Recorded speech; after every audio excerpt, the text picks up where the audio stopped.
Hello guys, welcome back to another rambling type video. So, oops, did I cancel my action? Yeah, it did. Anyway, I've been just doing a lot of cooking this week, as you can see by my XP. Currently at level 90, and I should hit 91 by tonight, definitely. Cooking is extremely fast, and I've just been alternating between AFKing sharks when I need to do something, like record this commentary, and doing one-tick karambwans when I just don't need to do anything else. It's been pretty fun, actually. I've gotten the hang of one-tick karambwans, and I found out that my ping is probably not as big as an issue as I thought it was. I do still get lag spikes occasionally, which messes up my cycle, but I found that if I slow down my clicking, and I can sort of hit the cycle quite well, and one tick several inventories one after another, which is quite good. But anyway, I've just been doing lots of cooking. I haven't been playing the ultimate at all recently, so no progress there. Anyway, I wanted to talk about a couple updates that are coming to RuneScape next week. Actually, I don't know if Dragon Slayer 2 is coming out next week. I did read the dev blog, but I only skimmed it. I forgot to check if they were gonna release it next week or if they weren't. But anyway, one thing that is definitely coming out next week is Make All, and that is something I'm quite concerned about for one reason, and that reason is did I cook all? I don't remember. Anyway, that reason is because one-tick karambwans may be broken. So one reason that people might think this is because they're changing the interface for every option, like every type of interface that you can make stuff in that doesn't have a make all, they're going to revamp it. I also think they're revamping pretty much every other interface as well, so it's going to look different. It's going to have make all button, it's going to have it's going to behave a bit differently, which is alright, I guess, for people who are going to do some bank standing skills or cooking or whatever. But for one-tick karambwans, it might break them because it'll change the interface, and it might make it so that it's just not possible to one-tick them anymore. It might make it so that the interface makes it so you can't do it anymore, and I don't know, that would be pretty bad for me since I quite enjoy that method and it's pretty fast XP.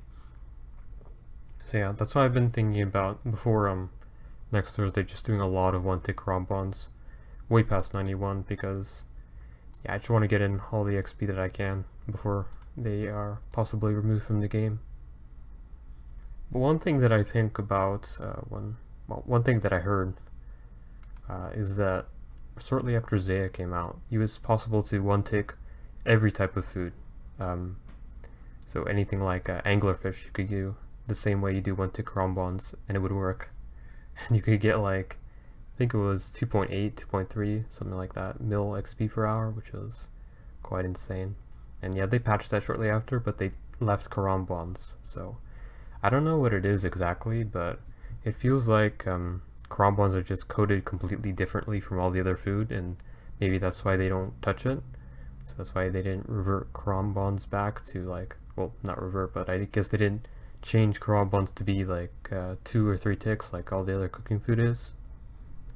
So if that happens, they might just like keep one-tick karambwans, which I'll be pretty happy with, or maybe they want to keep it for some other reason. Maybe they just like having one-tick karambwans in the game. I don't know how actually Jagex feels about that.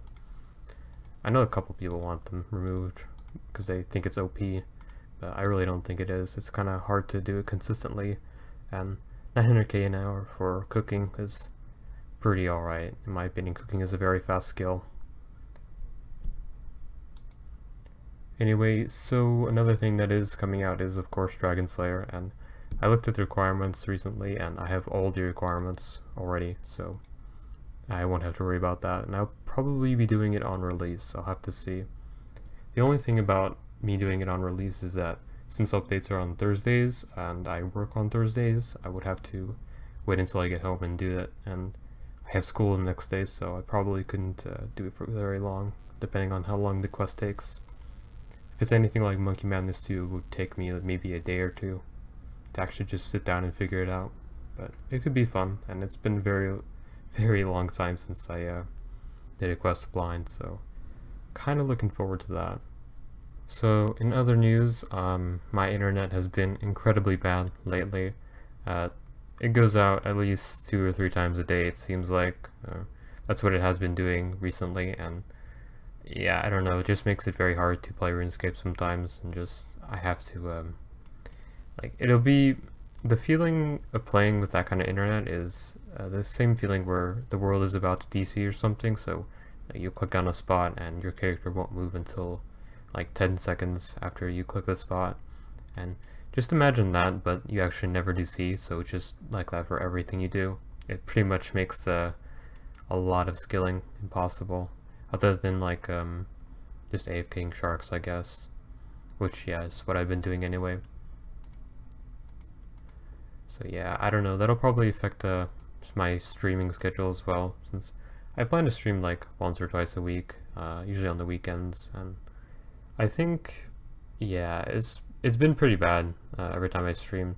Not for the whole time, but at some point during the stream, just my internet will go really bad and drop tons of frames, and sometimes I even have to restart the stream or restart my internet, and that's just no fun. And it is definitely ISP side, because even after I restart my router and everything, it's just the same, and yeah. I know my ISP is having problems because of the hurricane. A lot of their infrastructure got pretty severely damaged, and they're still working on it. But yeah, it's been a month since the hurricane happened, and it's just, yeah, still not great.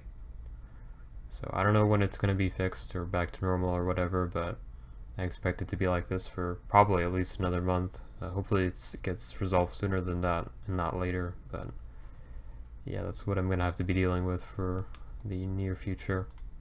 Which does suck, but I don't really stream a lot, and the only thing it really affects is me actually playing RuneScape, so yeah, if it can just be good for a good amount of hours per day, particularly when I'm actually at home, then I'll be happy. So one more thing I wanted to cover before I end this video is my alt, and recently I just did, yeah, I just went to the Warriors Guild and got myself a Dragon Defender. And it took an insanely long time, because I got very, very unlucky.